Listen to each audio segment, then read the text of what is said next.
Yo, what's up? This is Paris Flacko. You're now watching the Courtney Hall Show.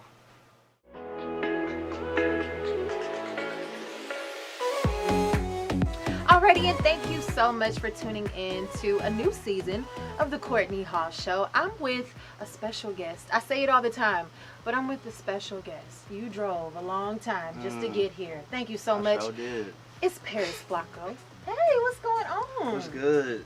Nothing much. You know, I'm so excited that you're here. Now, listen, you're giving me Junktown from Rush Hour vibes, and I love it. No, I love it. I love it. Do you get that a lot? Like, you remind me of, what's his name? Pharrell. Do you get that a lot? No? His people are back there like, No, I do. So, oh, you do? Okay. Pharrell is like a huge influence for me, and like, I've seen that. I noticed that. Yeah, like, I mean. Why?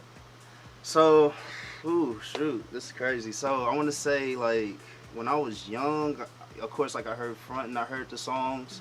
Didn't really catch me like that. Started getting older, started getting to like skateboarding and just like anime. Just had this like different mindset about stuff, and like started getting to like Kid Cudi and Tyler the Creator. I think I was like huge fan of Tyler the Creator. He remixed this song by NERD, which is Pharrell's rock band, called Inside of Clouds. And like from that point, I heard that song. It's so beautiful. If y'all listening, go like look that song up after this. But I was listening to that song and like the chorus and everything. I didn't know what chorus was, but everything just sounded so beautiful. So I just like was obsessed. Yeah. And I just went into like NERD and just started studying everything. And so it was a moment that just like clicked for you. Like, yeah, okay, for this sure. is what I need to be doing. Now, you talked a lot about different types of music just now.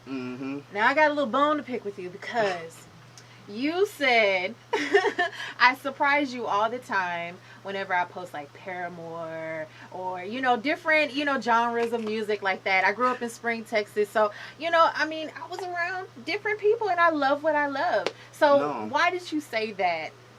What made you say that? What made me say that was because, like, to be honest, like, you don't see black girls, like, listening to Paramore, like, rock music or alternative music, which goes back to my point of what I was saying. I'm from Lamarck. So, like, where I'm from, there's not skateboarding or there's not a huge culture of that. My town is usually, like, they pride themselves on, like, football and basketball and, you know, stuff like that. Stuff like so that. it was like, I mean, I used to listen to Paramore in high school, you know, and I used to listen to Rage Against the Machine, Red Hot Chili Peppers, and Linkin Park. I mean, all of that stuff. So, like, to see like someone else, I don't know, like black and listen to that stuff too. I mean, I was playing with you, but I thought it was chill. I thought it was pretty cool, honestly. I that she was figured into you were. that. Yeah, for sure. I was like, but it threw me off though, because like I'm watching, I'm like Paramore, like what? No, a lot of people actually say that. They're like, I'm surprised that you're into that type of music, and I'm like, I grew up with this music. Like, I love this music. Exactly. And I'm sure you get that comment as well. Exactly. So how do you think that we can break, I guess, the molds in music entertainment of being kind of segregated? Because, I mean, if you think about it, it is kind of like segregation. Like, black people usually listen to R&B. White people listen to, you know, country music. Black males usually listen to rap music. So how do we break that mold? Well, first of all, I think it starts with, like, honestly, like, the hood. It starts with, like, a lot of the stigmas and stuff that comes from that. It bleeds into the music, and it bleeds into, like, the culture and how people think and what they should wear and how they're supposed to dress. Like, you know, as a kid, like, you watch TV, you watch 106 & Park, like, you idolize these things. And it's like, you want to become that. And it's like, if we have multiple images and multiple people doing different things, you want to become different things. For example, if you see a black guy and he's an illustrator or cartoonist, more black kids want to be illustrators and cartoonists rather than, you know, a dope dealer or a rapper. Just like showcasing and like really pushing that, hey, this guy's like, you know, it's not even about black and white at the end of the day, but let's be honest, it is a importance to know that, hey, this black person, he does this, he does that, once again, because the hood's gonna see that, and that little kid that's kind of like trying to find his way, figure out he has different influences and different inspirations. Now, how do you now, what do you feel and how do you feel about Lil Nas? If you don't know him, you should know him, but if you don't know him, he sings the Old Town Road song with Billy Ray Cyrus. He's African American, but sings country music, and he puts a little twist to it. He's breaking. I think he's kind of breaking the mold. But I feel like it's being tainted because everybody's talking about, oh, well, he's a gay artist. He's a black male that's gay. So it's kind of taken away the light of him being this African American who makes country music. Right, basically. right. Well, I think another thing too, like, not to like, I don't want to like hate or anything like that, but I would like him to like dive more into that world. If he fully commits, that song is kind of like a hybrid. Let's be honest. The song is like a hybrid between trap. It has some country aspects, but it's not fully into it. Not to, I know I'm a Pharrell fan, but you know, NERD, if you go listen to those albums, that's full on rock music. That's like he's committing to that role. You don't hear none of fronting or what he did with Snoop Dogg or anything within that music. Like, he committed to that, which allowed him to get into that fan base. So like, if he could, and I'm pretty sure, you know, we all young. You know, like Lil Nas, I don't know that much about him, but from what I've seen about it, like, you know, he had the song, it kind of went off and took off. You know, so I don't know how, like, into music he is and like how well developed he is as an artist, but you know, we watching with Instagram and stuff, we watching these people grow up. Right. So like, he made 5-6 down the line. Who's to say what he does with country? You know, so I feel like people just kind of got to give it time, and like, I mean, like I said, as far as him, like, I just feel like I hope he thinks about that. You know, I really hope he thinks about like how to really transcend his music and what he's doing, because I think that is tight. I'm not gonna lie. Yeah, no, it really is. Tight. Now listen, how did Paris Flacko become Paris Flacko? That's such a great name. That's such a great name. So like, let's start with the name. So it's this producer named Richie South. He's from Atlanta. He produced for Future. He produced for I Love McConan. He produced for an artist named Key. He produced for a lot of Atlanta artists. He did way more too. This was way back when I was in high school. So like, this is before SoundCloud was even a thing. I'm just like, I'm trying to find places to put my music. SoundCloud was a tool at the time. I was posting music on SoundCloud. He found it somehow and was he hit me up on Instagram. Paris Flacko was just a name that I put together on Instagram. Okay. So like, my Instagram was Paris Flacko then, but I didn't think nothing of it. My last name Paris. Oh, I like so Rocky. Your last name is okay. So that's I like ASAP Rocky, so it was like Paris Flacko, you know? Yeah, so it's like a good name. Yeah, like but really I didn't think nothing of it until he got in contact with me and we started working, and he was like, "What's your name?" I was kind of doing like Paris with like a $sign, like at the time, but he was like, "No, I think you should do it to Paris Flacko," and I just went with it. I admired him at the time. Like, he was my first industry connect, like someone that was actually in the game, and he was at the time, like, I Love McConan wasn't, you know, as big as he was. Fat Man Key, he's like a super influential artist that was underground at the time that I looked up to. So just him like saying that like gave me the green light to like go with it. So with your music and really with performing, I saw some videos on your social media page of you like performing. You get the crowd hype. We get buck. You get the crowd hype. I'm like, oh my gosh, I want to go. But how do you do that? Simple question. How do you do that? To be honest with you, I think it's just within me. Like, I don't want to sound like cocky or nothing, but I think so too. Even just in me. You just have it.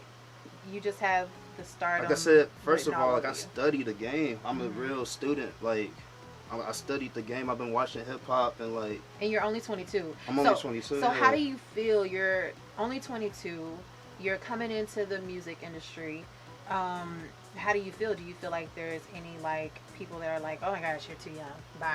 Or do you feel like you're getting that? I don't think it's more of like you're too young. I feel like I intimidate people as far as like my mindset, and that, you know, my music and how I carry myself is different than others, and then I kind of set the bar high. So it's kind of like with, you know, the music scene in Texas for the most part, I feel like there's not nothing that's like necessarily groundbreaking to me. I'm just speaking from my perspective as of right now. I don't feel like there's nothing really groundbreaking. We don't really have like a strong hip hop culture like LA or New York, and like my music breathes that. Yeah, but like, should we build it here? Yeah, for sure, and that's why I want to work with you, because I feel like you're the start of that. Like how we got New York and you got Angela Yee's, and you have all these different media platforms and things like that. Like it's important that you're doing this, because like you're giving artists like me that, you know, the platform to like reach more people, and we developing a culture. So other artists that may link with me is gonna say, they're gonna say, oh, he did that video with Courtney Hall, and they're gonna want to look you up and try to get on with you, and it's gonna be a thing to like, hey, and let's do these Courtney Hall interviews. Right, and believe it or not, there's people that, they hit me up, they ask me all the time, hey, do you know somebody that can perform here? Do you know somebody that can do this and that? So I always hit my line. Yeah, right. One of the reasons why I started the show was because I wanted to create a profile of different people that I can just say, hey, go visit my page. There's different artists, dancers, lawyers, teachers that they can watch the episode and choose from. That's sick. That's so sick. So what do you have coming up? I know you have some new music. So, like I said, I just did the Tetris Effect EP. Y'all can go view that on SoundCloud as of right now. It's like a promotional EP. Yeah. I have another project I've been working on since November called Nights in the Dreams. It's self-produced, like. Why did you name it that? Nights in the Dreams. So, Nights in the Dreams is a Sega video game that came out in 1996. It featured in like the Sonic the Hedgehog adventures. For all my nerds out there, they know what's up. Yeah.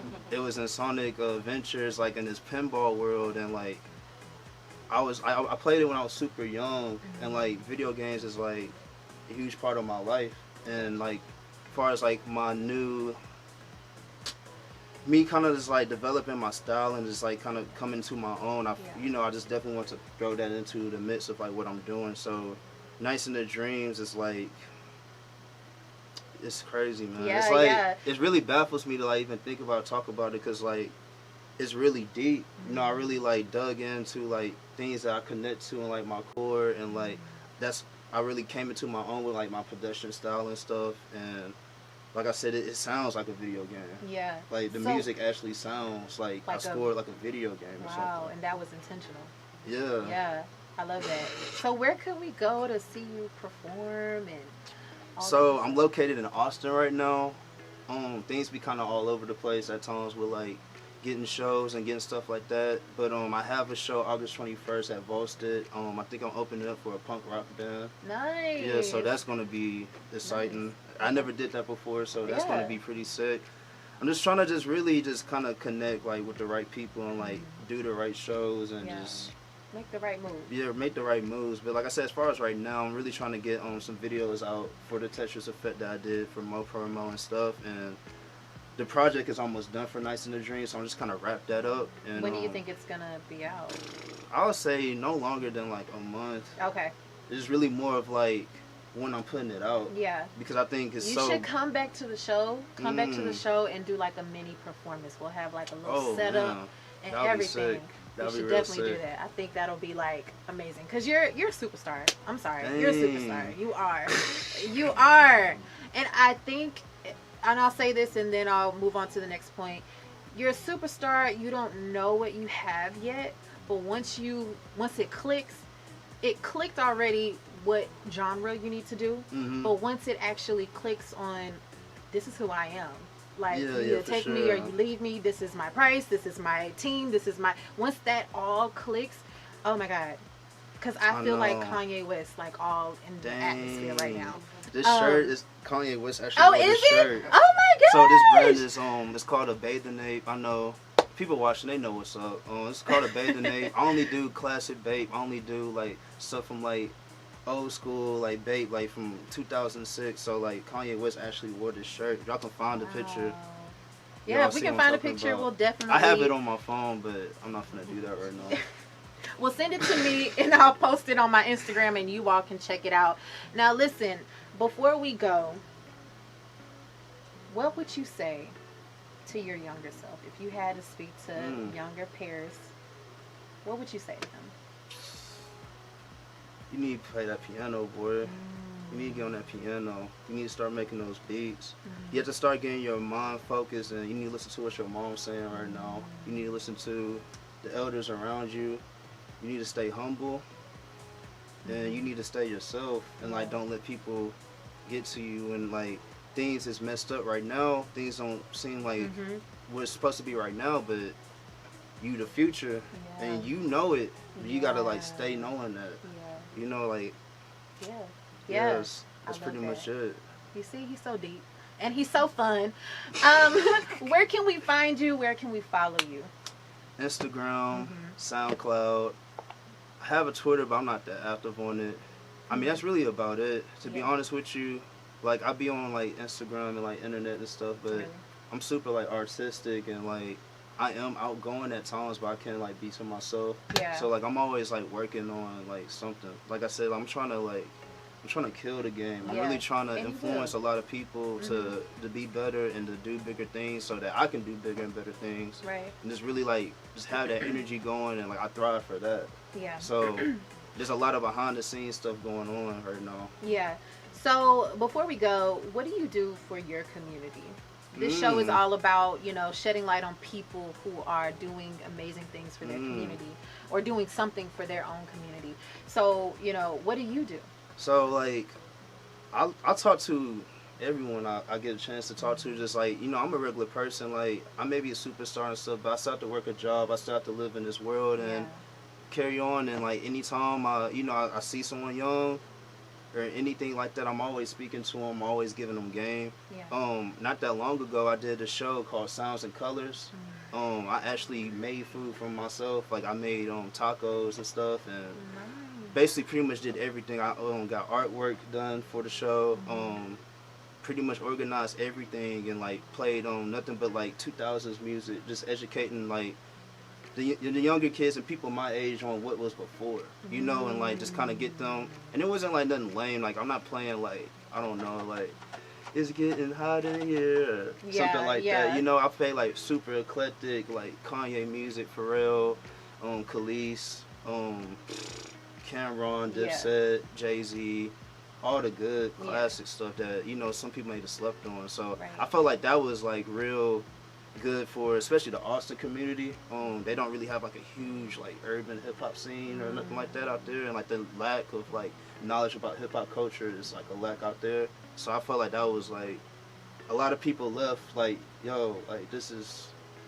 And on top of that, I performed too. Oh, wow. And I previewed some of the songs from Nights in the Dreams. Nice. So, like, it was a whole experience. A lot of people was like, man, you made food, you did this, you did that. Like, you know, I spoke to them on the mic, like, encouraging words. Like, everything I do is definitely positive. Like I said, I'm a student for real, so.